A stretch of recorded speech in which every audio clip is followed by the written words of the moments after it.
எனவே விவசாயிகளுக்கு ஏக்கருக்கு ரூபாய் 10,000 வீத இழப்பீடு வழங்க வேண்டும். போதுமான எண்ணிக்கையில் கொள்முதல் நிலையங்களை திறக்கப்படாததால் நெல் மூட்டைகள் களத்தில் சேதமாகி வருவதை தடுத்து நிறுத்த இந்த அரசு முன்வர வேண்டும். இல்லையென்றால் எதிர்கட்சி தலைவர் வருங்கால எடப்பாடி பழனிசாமி விவசாயம் திரட்டி அனைத்து இந்திய அண்ணா திராவிட முன்னேற்ற கழகம் மிகப்பெரிய விவசாய போராட்டத்தை நடத்தும்.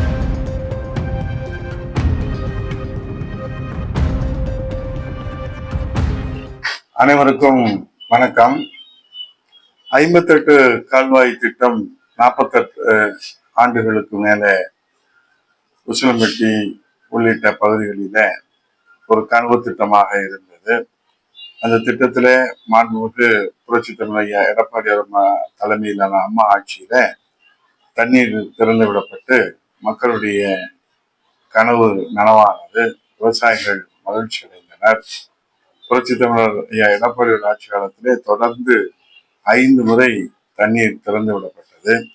தற்போது பல போராட்டங்களுக்கு பிறகு, விவசாயிகளுடைய போராட்டங்களுக்கு பிறகு, புரட்சி தமிழர் எடப்பாடி அவருடைய வழிகாட்டுதலோடு மாவட்ட ஆட்சியரிடத்திலே ஒட்டுமொத்தமான மக்கள் பிரதிநிதிகள் நாங்கள் முறையிட்டதன் அடிப்படையிலே இன்றைக்கு அரசாணை 58 கால்வாய் திட்டத்திலும், திருமங்கலம் பிரதான கால்வாய் திட்டத்திலும், கால்வாய்களிலும் இன்றைக்கு தண்ணீர் திறந்து விடுகிற மகிழ்ச்சிகரமான செய்தி அரசாணை வெளியிடப்பட்டிருப்பதாக வருகை தந்திருக்கிறது.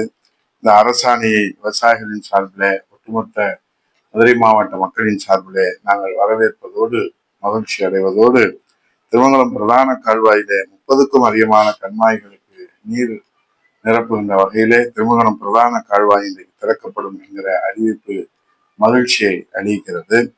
இந்த நேரத்திலே விவசாயிகளுடைய குறைகளை தீர்க்கின்ற வகையில மதுரை மாவட்டத்தில் பரவலாக நெல் அறுவடை பணிகள் தொடங்கிய நிலையிலும் போதுமான கொள்முதல் நிலையங்களை திறக்கவில்லை. இதனால் மழையிலே நனைந்து நெல் மூட்டைகள் சேதமடைந்தன.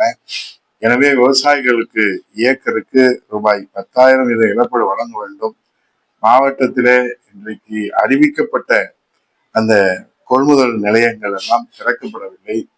ஏறத்தாழ 48 கொள்முதல் நிலையங்கள் அறிவிக்கப்பட்டு 10 கொள்முதல் நிலையங்கள் தான் திறக்கப்பட்டிருப்பதாகவும், மத்திய குழு வருகையை முன்னிட்டு வெறும் அறிவிப்பு நிலையிலே மட்டும்தான் கொள்முதல் நிலையங்கள் பேப்பர் அளவிலே தான் இருக்கிறது தவிர செயல்பாட்டுக்கு வரவில்லை.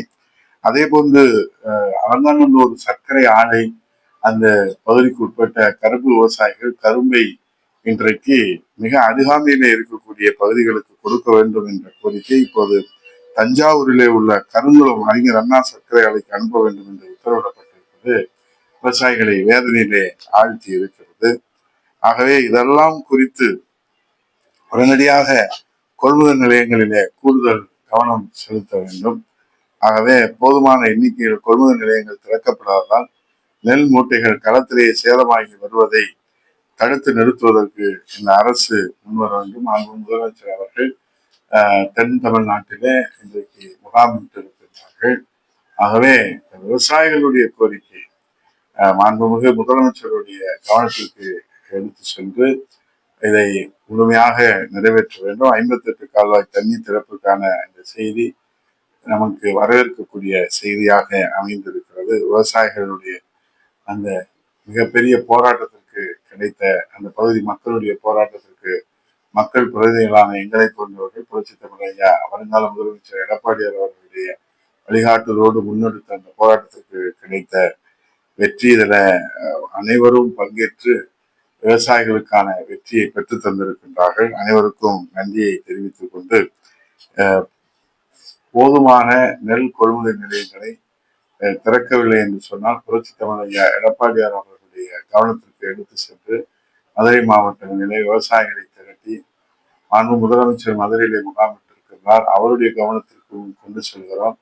ஆகவே போதுமான எண்ணிக்கையில் கொள்முதல் நிலையங்களை திறக்கப்படாததால் நெல் மூட்டைகள் களத்திலே சேதமாகி வருவதை தடுத்து நிறுத்த இந்த அரசு முன்வர வேண்டும். இல்லையென்றால் எதிர்கட்சி தலைவர் வருங்கால முதலமைச்சர் எடப்பாடி பழனிசாமியை பெற்று விவசாயிகளை திரட்டி அனைத்து இந்திய அண்ணா திராவிட முன்னேற்ற கழகம் மிகப்பெரிய விவசாய போராட்டத்தை நடத்தும் என்பதை நான் எச்சரிக்கையாக இந்த அரசுக்கு வேண்டுகோளாக முன்வைக்கின்றேன். நன்றி, வணக்கம்.